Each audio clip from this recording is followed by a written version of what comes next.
If you think Suran is not the hottest city in Morrowind, just look.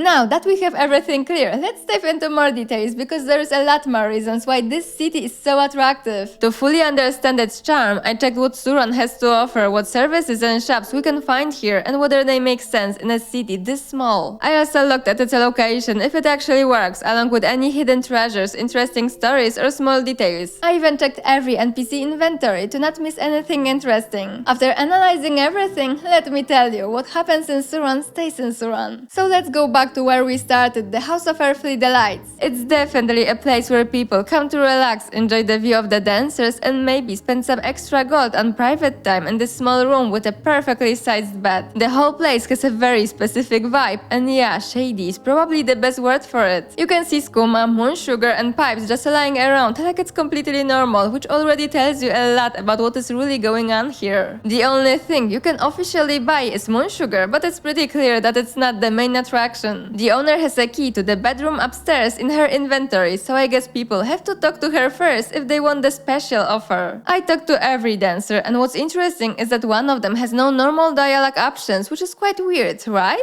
So I checked it further, and it turns out she actually has unique greetings depending on your race. And judging by what she says, she definitely offers more than just dancing. Maybe she's the only one using that red bedroom upstairs. And as if this place was not shady enough already, right next to the owner there is also a slave just standing there. Now, the place itself is not something people cannot find in real life, so that part is not surprising. What might feel strange at first is the location. Why is it here in Suran and not in Balmora or even Vivek? You'd expect services like this in big cities, but it actually makes a lot of sense when you think about it. Going to places like this is probably not something people want others to see. So instead of putting it in the middle of a huge city, it's better to place it a bit outside. And that's exactly what Suran is. It's very close and easily reachable from two of the biggest cities, Balmora and Vivek. Because of that, the House of Earthly Delights can have a lot of customers thanks to its location and the Silt Strider connections. It's also connected with Molagmar and Seydanin, which makes it even more accessible. You can imagine travelers or sailors stopping in Seydanin for a while and then going to Suran to relax or maybe do some side business. Suran is also near the water, so people can arrive by boat, dock nearby, cross the bridge, and almost immediately reach the House of Earthly Delights. And when you arrive by Silt Strider, it's even closer, just right after the guard tower. And I think that most people probably use that method of transport to get to Suran. It kind of shows how much Suran's economy depends on the House of Earthly Delights. Okay, but enough about that place. Besides it, we can also find a slave market here, which is something we usually see near Telvanni towers, right? Outside of Telvanni areas, I don't think there are any markets like this. But if there are, let me know in the comments, because I still don't know every city and town in Morrowind that well. And the slave market is actually quite luxurious. It's not like the Telvanni ones that are just outside. This one is inside, which already makes it feel a bit different. What feels even weirder is the food just waiting there. I don't know, maybe it's for customers?